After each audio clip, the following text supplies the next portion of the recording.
And we're here. Welcome to Literate Cinephiles, the podcast where we critically discuss films and the books they are adapted from. My name is Jeff Rosenbaugh, and I'm with my good friends Kyle Smith and Michael Perkins. And today we are discussing The Martian by Andy Weir. Am I pronouncing that right? Weir? I think it's Weir if you want to be, completely precise, but Weir is fine.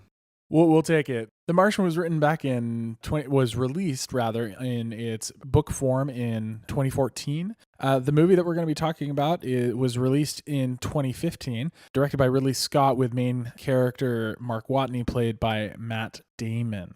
I have to say, Jeff, I'm surprised Russell Crowe was not Mark Watney. Was anyone else surprised by that? No one was surprised about that. Being a Ridley Scott film and his obsession with Russell Crowe? No. No. I think about 50% of his movies have starred Russell Crowe. Just saying. Can you think of more than 3?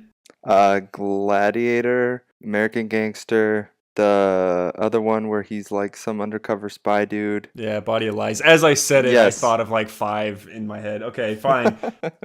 To give a brief background of the story here of The Martian, the whole thing revolves around an astronaut, Mark Watney, who becomes one of the first people to walk on the planet Mars with his crew. A dust storm crops up, puts the crew in peril, and everybody else makes it off the planet, leaving Mark behind to figure out how to survive while NASA and the entire population of Earth try and find a way to get him back or to at least get supplies and food to him.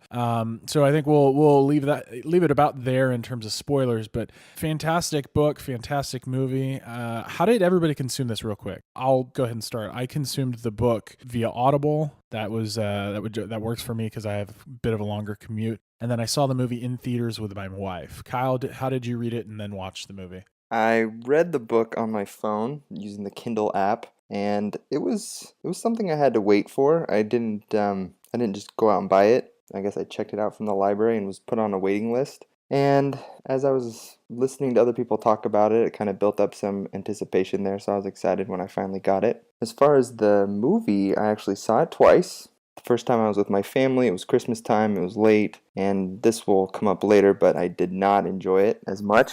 And then the second time I watched it, I was with my wife and we were just at home, and I was like, okay, I gotta give this another chance. And I enjoyed it a lot more. So that was how I consumed both. I read the actual book with paper and pages and What? stuff. It was So last century. Yeah, it was wonderful. I think I read it over like a Thanksgiving or Christmas break. I was at my in-laws' house and Like by the light of a candle, maybe? Did you read it by candlelight? Had like a lantern, candlelight. It was beautiful.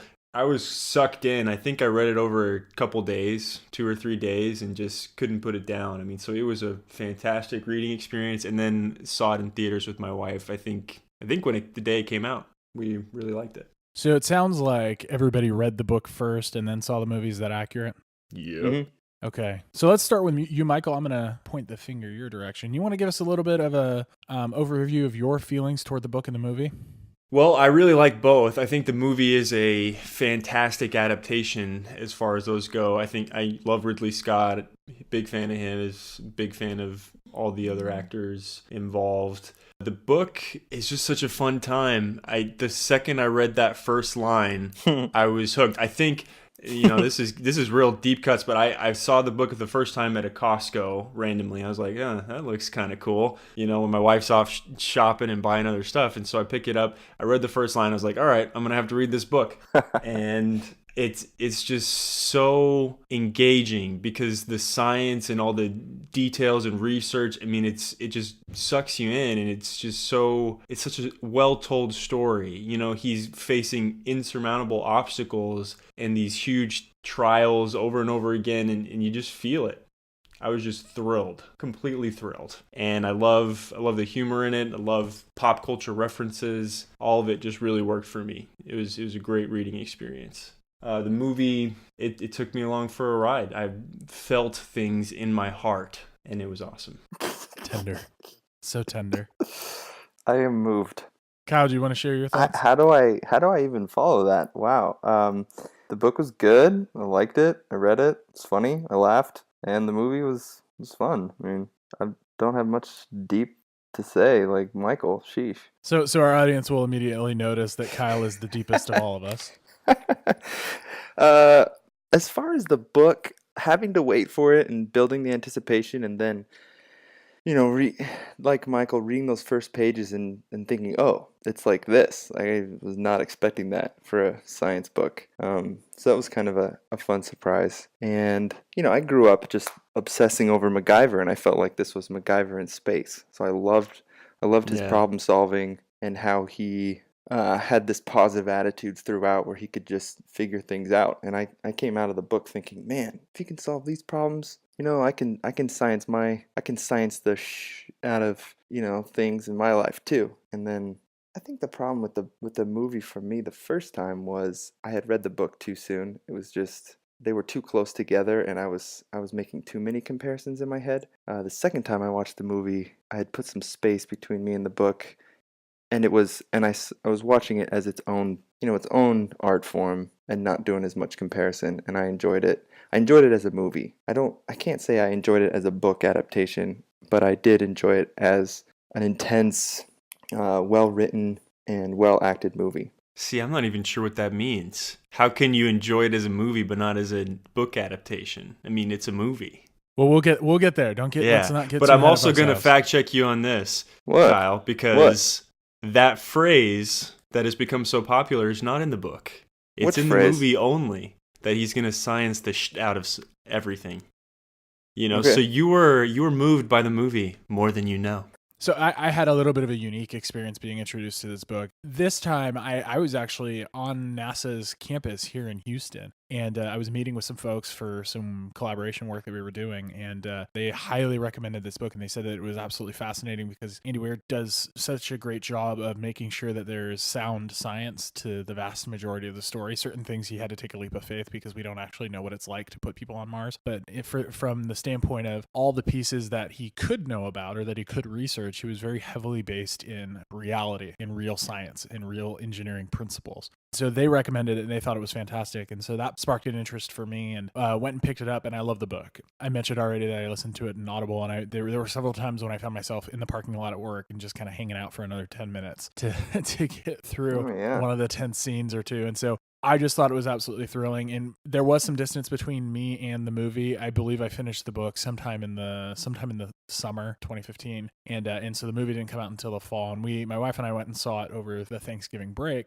It was awesome. For me, the movie brought all those same emotions and same feelings that I had when I was reading the book to me again, but within a much shorter time frame. And that's where I feel, we'll get more into how much we like the adaptation and everything, but generally, I really like the adaptation because I felt a lot of the same things. The anecdote I like to share about the movie is that, about 2/3 of the way through, my wife leaned over and said to me, I need you to ruin the movie for me right now because I'm freaking out. And if you don't tell me what happens, I'm not going to enjoy the rest of the movie. My wife did the same thing. Did she really? Yeah, she's like, what's going to happen? It was just that intense, right? Yeah. And so I mean, it was a lot of fun, and I thought the movie was a great experience. I think it was very well acted. The casting was just fantastic. So regardless of how, some of the changes between the characters on screen and the book, I think that the cast that they pulled together was absolutely amazing. If nothing else, just having Sean Bean in the movie so that a Lord of the Rings reference could be made in his presence was fantastic. Yeah, I mean, but he lived till the end, right? I saw someone commented It's funny you say that because I listened to a podcast with the screenwriter Drew Goddard, and they actually kind of jokingly thought about killing him off in the last montage with all the characters, like having him cross the street and get hit by a car. So just barely, he barely survived. Oh, Sean Bean, how I love you. Perfect. Anyway, fantastic movie. That's a lot of those are my general feelings towards everything. So let's dig into a little bit some of the differences that we found in the book. Kyle, I'm going to come to you specifically because I know that you've mentioned you did not like the movie the first time you saw it. You were pretty frustrated with it. What were some of the changes that didn't work for you? And then contrasting that, we'll jump into some of the things that did work. Yeah, I think ultimately what frustrated me the first time was that I didn't have to overcome as many challenges in the movie as in the book. You think back on the book and just so many things go wrong, and he establishes communication with NASA, he loses communication, he has to make the long trek to the Schiaparelli crater in his rover, and he doesn't know the dust storm is coming, but the people on Earth do. and there's all these, and he flips the rover, just all these things that really, the first time I watched it, I was like, come on, like, where's all this stuff? And the second time, I was like, yeah, that probably would have interrupted the flow a little bit. It's probably not good to just grind this guy into the ground the way it does in the book. And I think the reason, I'm starting to kind of understand the reason for that, because you can see what he's going through in the movie, and you kind of feel for the guy a little bit more. In the book, he just keeps taking it. Just bad things keep happening over and over, and he just keeps on taking it. So I think that was one of the changes that at first I was like, man, come on, like, don't let him off so easily. And then the second time, in terms of keeping the movie going, I can see why they made those edits. The other thing, Mark Watney's character, like, if you really want to get the movie right, you would have to cast Andy himself as Watney. Am I right? No, you're absolutely wrong about that. Well, but the problem is, Michael, Andy Weir is not a movie star. He does not sell movies. Matt Damon does. And I was a little frustrated that all Matt Damon had to do was be Matt Damon. And what? He's up for Best Actor for being himself? He's not being himself. He is Mark Watney. Matt Damon doesn't get satellite shards into his belly and then pulls it off and then cauterizes his own wound. Matt Damon has never had to do that. That's acting, my friend. Jason Bourne did that. More great acting, times. but that's not Matt Damon being Matt Damon. That's some grade A acting He's on done display. it already. Like, that's his game. That's what he does.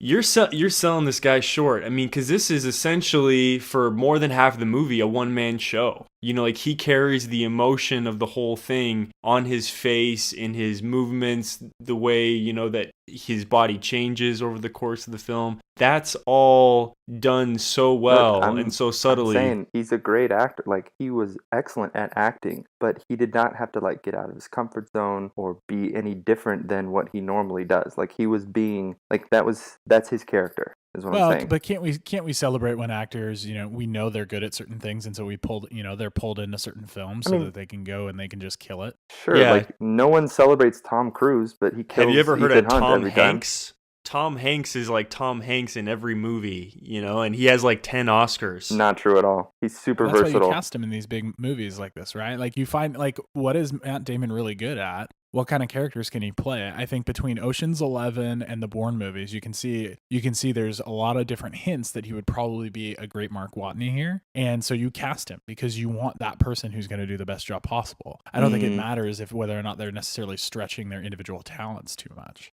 Have you seen any Tom Hanks movies, Michael? I have. No, you haven't. I've seen several of them. What have you seen? You want me to just like list Tom Hanks movies I've seen? I've seen like a million of them. How about tell me 2 Tom Hanks movies where he's like the same character in each one? Go ahead. Well, it's always just Tom Hanks being Tom Hanks. Like Bridge of Spies. Not true. Like Catch Me If You Can. Saving Mr. Banks, where he's supposedly Walt Disney. Maybe I'm going too far out on a limb. Yeah, here. He was a great Walt Disney. He's just always kind of Tom Hanksy when I see him. Anyway. You never forget that you're watching Tom Hanks. It's absolutely true. That is not true at all. Forrest Gump, Philadelphia. All right. The one where he's... All right, I'm already bored of this tangent.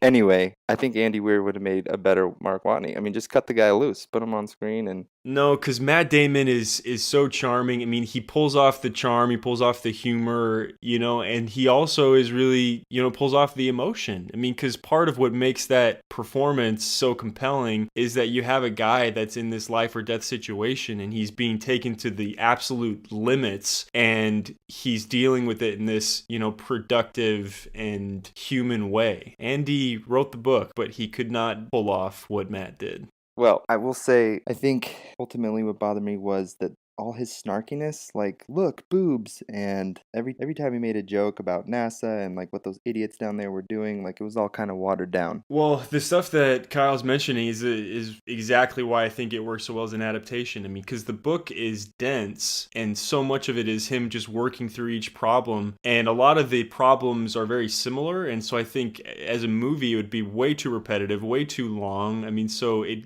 moves well because the screenwriter, found the best version of each of those problems and made them, work on screen. I mean, the production design, just everything came to life in an incredible way. one of the criticisms that could be laid is exactly what you insinuated, that they didn't include enough of that. But had they included, I mean, the movie in and of itself was, let me double check this real quick, but I believe it was 2.5 hours. Yeah, 2 hours, 24 minutes.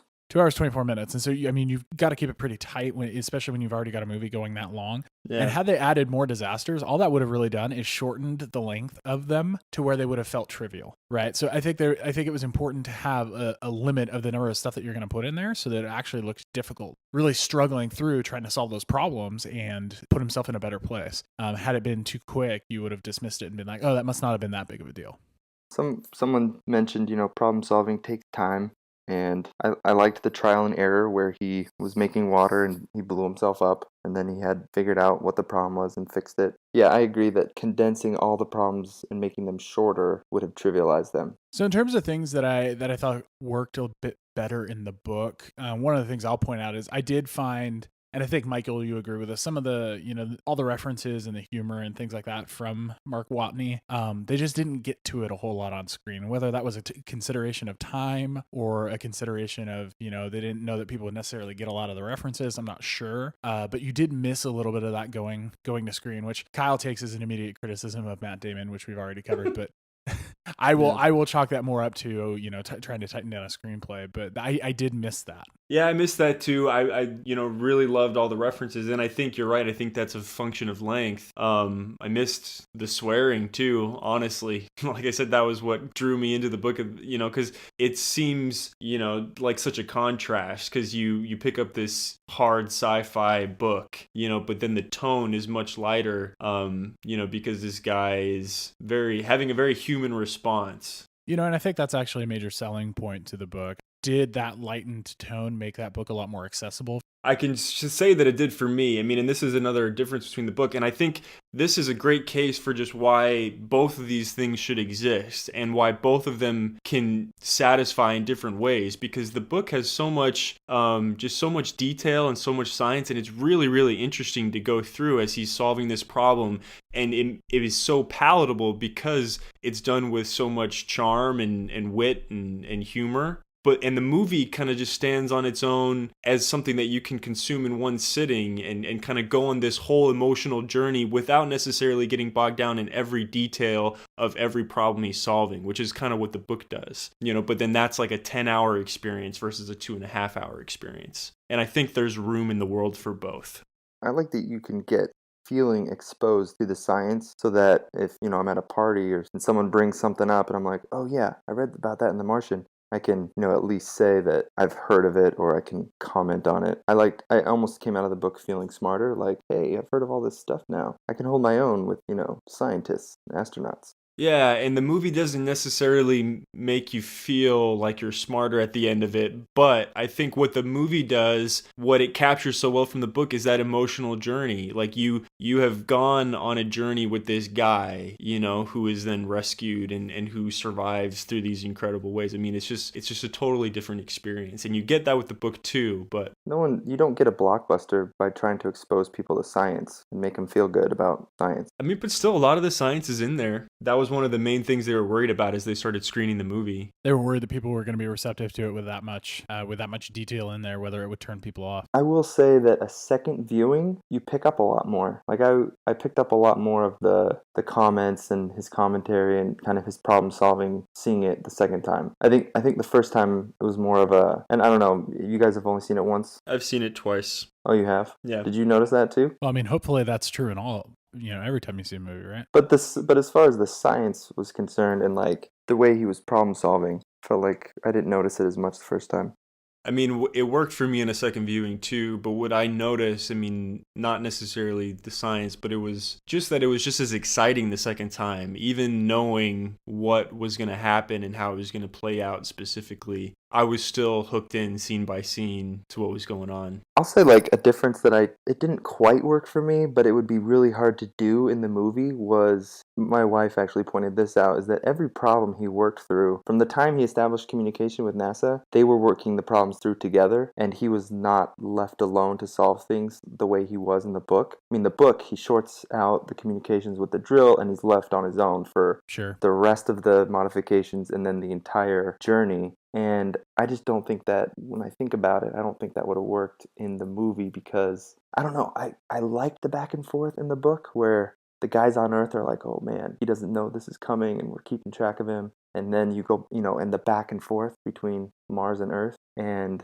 I guess it just wouldn't have worked in the movie. I feel like we got a little bit of that, didn't we? Up until they established communication, yes. And maybe during the launch, yeah, when like Earth is pretty much helpless. That scene where he says, they're 12 light minutes away. The launch is going to take, 8 minutes. So there's absolutely nothing we can do. That felt pretty heavy at that moment. Yeah. Yeah, I think it's all a balancing act of just, how much of that emotion do they really need to make you feel in order to understand the feeling of isolation. There are a lot of different ways that they kind of tease that out, in terms of, doing these video journals and things like that, just so that he can talk to somebody. And then at the same time, watching all the terrible movies or TV shows and everything else. And that was one of the things I kind of mentioned previously. They didn't show a whole lot of that in the movie as they talked about in the book. But I think if you've got to sacrifice something, you say, okay, well, I think the fact that he's on this planet, we don't have to worry about making people aware that he is isolated and feels separate from everybody else for the rest of the story. Mm-hmm. Yeah, I mean, I was just going to say something interesting, kind of a problem that they had in the book that they had to fix for the movie is something that some people are dinging it for, like the whole Iron Man thing at the end. And you take that out, and in the book, basically the protagonist is completely passive. Like once he's in the seat, he just basically stays there and then they pick him up. So the whole third act,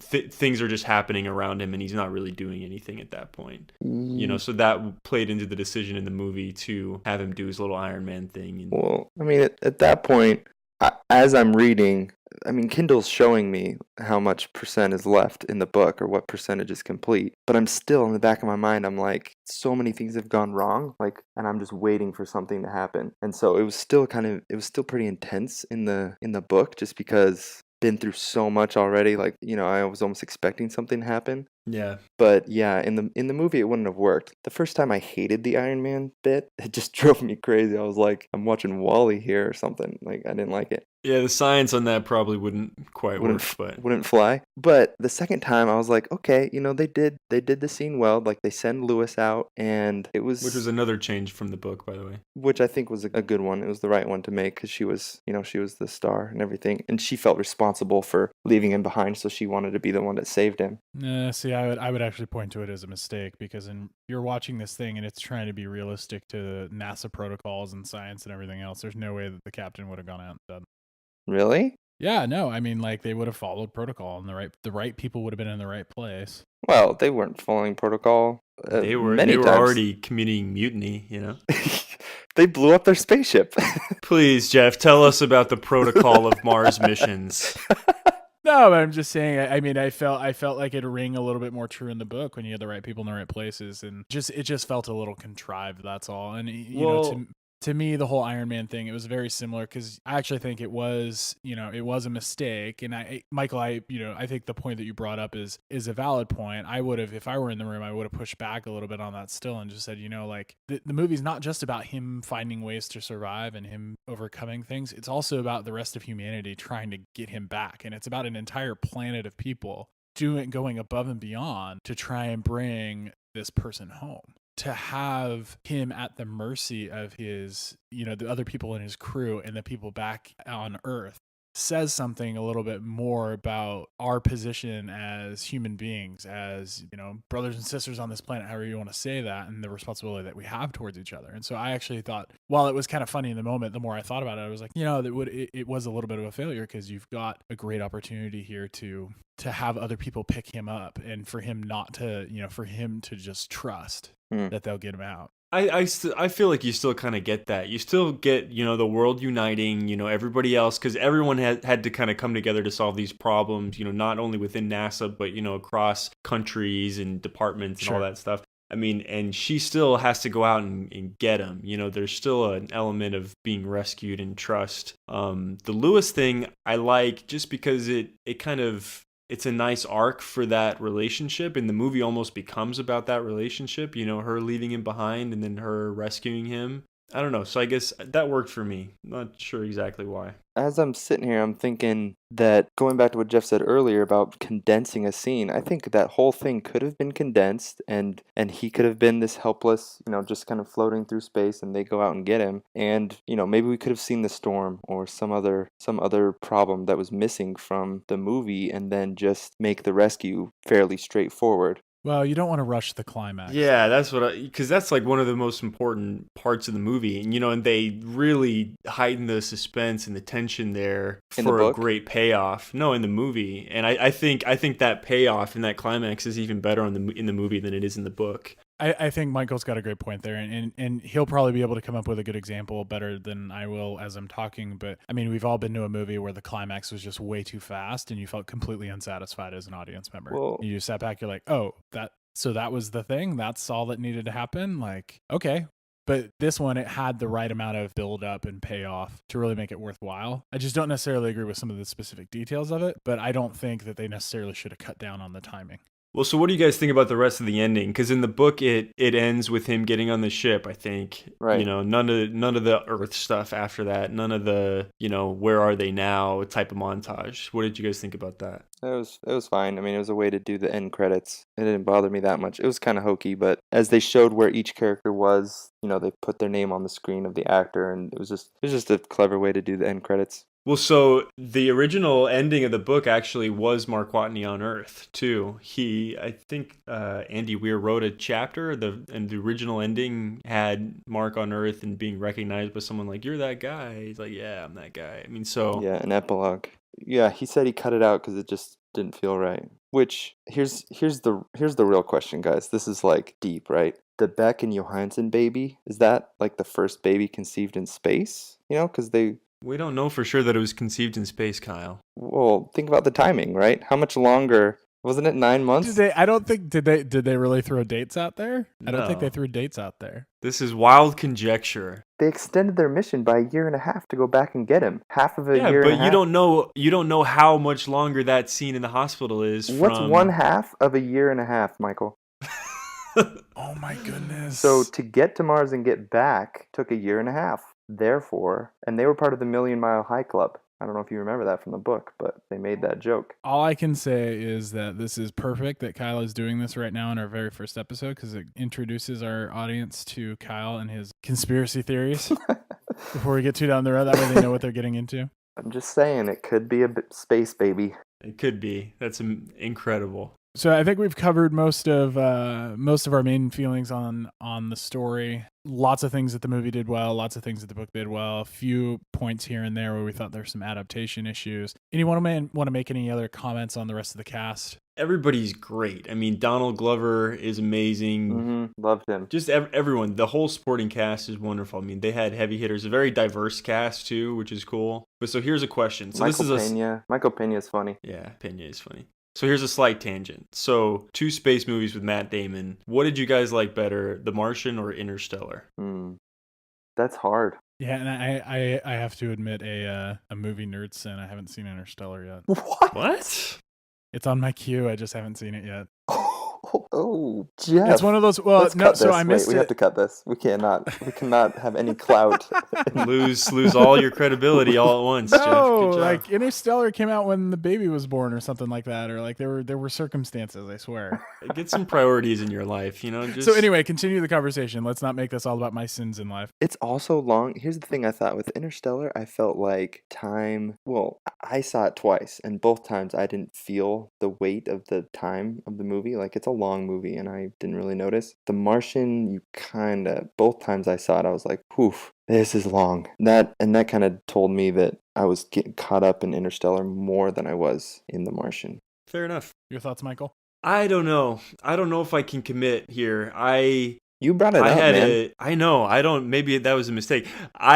So this entire section's getting cut now because Michael doesn't even have an opinion of his own question. No, I have an opinion. I mean, so I think I felt more emotionally engaged in The Martian. I felt like that was a cohesive, straightforward story, but Interstellar blew my mind as well. And, I felt things there too. So you're right. Maybe just cut the whole thing. I can't commit. Jessica Chastain was also in both. Why don't you mention her Yeah. at all. Coincidence? Gosh. I think not. I thought she did a lot better in The Martian. I didn't. Michael Pena was great in Interstellar too. Michael Pena was in Interstellar? Yeah, he's wearing Michael Caine makeup, and he does like a great Michael Caine impression, but Perfect. it's Michael Pena for sure. Perfect. I think my first Michael Pena experience was with the World Trade Center movie with Nicolas Cage. Any other comments you guys want to make? Otherwise, we're gonna, we'll jump into our ratings of the book and the movie here in a minute. Are we being too easy on both? I mean, do we need to talk about some of the flaws of both? I mean, I think we're just kind of gushing a little bit here. Yeah, I think for, putting on my critical hat, the reason I haven't necessarily pointed out anything particularly I didn't like is because I don't know that there is a list of things I didn't like so much as maybe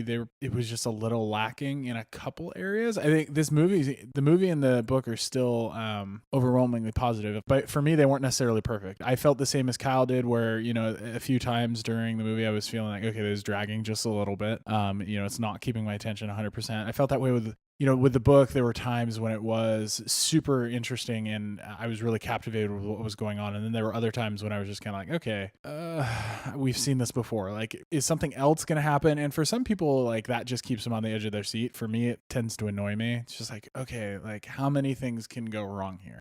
And so depending on your personality and the things that you like, that may or may not appeal to you. But I found that at times I felt like it was a little much. So the pacing in the movie, while for the most part was pretty good, there were a few dry times when it was not necessarily complete. Yeah, and I've made the comment before that I would have liked to have seen the science. It shows Matt Damon and it shows him thinking and pondering, and they do this little montage of different cuts of him like thinking and his hands on his chin, and you can tell that his wheels are turning, but you don't get inside his head the way you do in the book. I would have liked that a little bit more. But I will say the book, what it didn't do for me as much. So the second time I watched the movie, what I noticed was the teams down on Earth just killing themselves to try to figure this out, like how to save him. For example, the first rocket that failed, tons of time, tons of money, and to think about the man hours put into that, and you could see it on screen versus reading it. I just didn't get that from the book, is like the devastation of that failure. I guess thinking about myself, like when I go to work, I like to see results, and to put so much time and effort into something that just blows up, like literally blows up, would be horrible. And that hit me a little more in the movie than it did in the book. Just so much, like just to save one guy.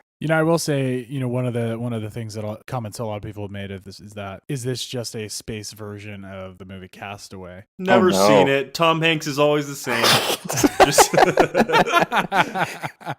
Just kidding. He talks to a ball. You want to talk about carrying a movie? Tom Hanks carries that movie. It's him and a ball. So not going down that rabbit hole again. So let's go ahead and share our Wish it was a book. Share our scores, just so the audience knows. We're doing a 1 to 5 scale.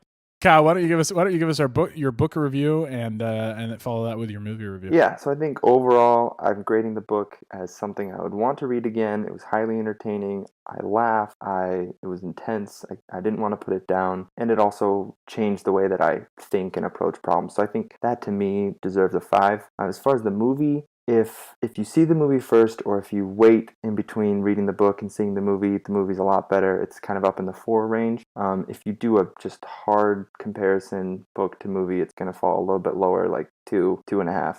So those are my ratings. And wow, listen, it's a solid movie. It stands out. Let's go back. So it's not even a 3? No, I said I give it a 4 if you see it first. Like if you just forget about the book right. But then you said like a 2.5 if you read the book first. If you want to compare it to the book, I'm saying as far as an adaptation, 2.5. Oh. That is harsh. But as a standalone... You can't just have that be the last word on that. I mean, it's a brilliant adaptation. I mean, he went in and was able to create a very compelling, like fast-paced story out of all this dense science problems. I mean, that's amazing. It's an adaptation to cash in on a very popular book. And that's what Hollywood's meant to do. That's what they're supposed to do. And so I can't fault them for that. But if you truly wanted to capture the essence of the book, you would have to do it completely different. And yeah, it wouldn't be a blockbuster. It wouldn't be up for Academy Awards. But I would probably enjoy it and get the same sensation as the book gave me if I were to watch a movie like that. That's what I'm saying. You gotta agree with that. Come on. I cannot agree with that. That is a hot take. So that's Kyle's opinion. We will disqualify it slightly because he said 2.5. This is a 1 to 5 scale. There are no halvesies. That is trying to get to a 1 You to did 10. not say integers. You did not say whole You integers. are, you are 'cause I trying to have- force us into a 1 to 10, and that's not going to work. So, didn't- Michael, you have slightly more say Two- since Kyle tried to break the rules. 2.5. Oh man, I have half stars, in mind. But okay, so I give the book 5 out of 5. It's not a perfect book, but I mean, what I really look for and what's really special to me is kind of the generic cliches. I couldn't put it down. It was a page turner. I was constantly engaged. And it engaged my mind and also emotions as I was reading through it, and I just couldn't read it fast enough. I mean, so that when a book does that, that's stellar, I think. I mean, so that's a 5 out of 5 for the book. And I rate the movie fairly highly as well, probably like 4.5 stars. If you're going to make me commit between 4 and a 5, I'd probably go 4. But it was in my top 10 favorite movies last year. I mean, I think it's a really, really well-made movie and a great adaptation. So for me, and I guess I should throw out a couple disclaimers before I go ahead and give my review, just because Cal mentioned, wanting to maybe go back and read the book and things like. I typically don't reread books. So I don't necessarily have that same qualifier. I think outside of Harry Potter and maybe 1 or 2 other things, as I stare at my bookshelf, Scott Pilgrim versus the World is staring at me right now, and that one I've probably read 2 or 3 times. But there's very little that I would read multiple times. This one I would not. I think this one's still a 5 for me, given novel nature of it. It's sci-fi, unlike most any other sci-fi I've ever read. I was captivated. All the superlatives that you threw out there, Michael, I felt the same. In terms of the movie, I'm going to give it a solid 4. The main reason why I feel that way is because, unlike books, movies I will watch multiple times. Like we've been talking about this, and Kyle, you went back and watched the movie again, which I'm glad you did, because your first watch was just a terrible situation. Yeah. But I haven't necessarily felt the itch to go watch it. But being a relatively new movie for me that I did enjoy quite a bit in the theater, and I'm not feeling that pull to go watch it again, that tells me a little something. A 3 maybe? When I walked out of the movie theater, I was hyped. I was very excited. I was very happy. But, upon further reflection, there were a few things, in terms of the adaptation and things like that didn't necessarily go the way that I would have done it. And that's fine. They have creative license to do what they think is right. And I think they were, for the vast majority, very successful. But the fact that I haven't wanted to go back to it yet tells me a little something about it, that it, it just didn't carry the same weight. And I would have a hard time giving it the same rating as the book, just because I think the book was superior in some ways. So that also clues people into my last comment. So we're going to end every episode talking about if our audience members can do one and one only, read the book or watch the movie, which would we recommend? And I think for me, if you've got the time, it's not a terribly long book. It is not like your typical sci-fi that might be 500, 700 pages. It is very reasonable. I would absolutely recommend that people read the book. Michael, how about you? It's a tough choice, but I think I do the same. I mean, I think it's a really cool experience. I mean, so if you have to only do one, then you should read the book, because there's a lot of detail, a lot of just cool things to experience there. But the movie is also very worth watching. Yeah, if you have to do one, so what you're saying, Michael, if you have to do one, read the book and then go see Interstellar, because basically Matt Damon is the same character. Sweet Moses. Oh my goodness. Kyle. No, we already know what you're going to say. I mean, I don't know if the question was phrased a little differently, like which one. I mean, if you could only experience it once, then the book. But if I had to pick one that I was going to then experience and rewatch or revisit, I mean, I'd much rather watch the movie over and over again than go back and read the book, multiple times. So Okay. I think categorically we all recommend the book. Michael and I certainly recommend the movie. Kyle is he's with the 7% of Rotten Tomato scorers that did not like the movie. Hey, go see the movie. It's a good 8%. movie. It's a good movie. Oh, it's 8%. Yeah, 92% positive on critic and user scores. I would rate it 50% on Rotten Tomatoes. I'd be half and half. I guess we'll see if it wins any Oscars. We will see. Hopefully you've enjoyed this episode of Literate Cinephiles. This is the first. We will be coming back to you over the course of this season. We're going to break it up into seasons. As you can imagine, it's not the easiest thing in the world to go and read a bunch of books and then watch a bunch of movies within a short period of time. So we're going to crank out a good number of these, release them as season 1, and then go back into our holes and start reading some more so that we can provide additional critical goodness to you all. Good night to everybody. You guys want to say good night? Night, guys. Peace.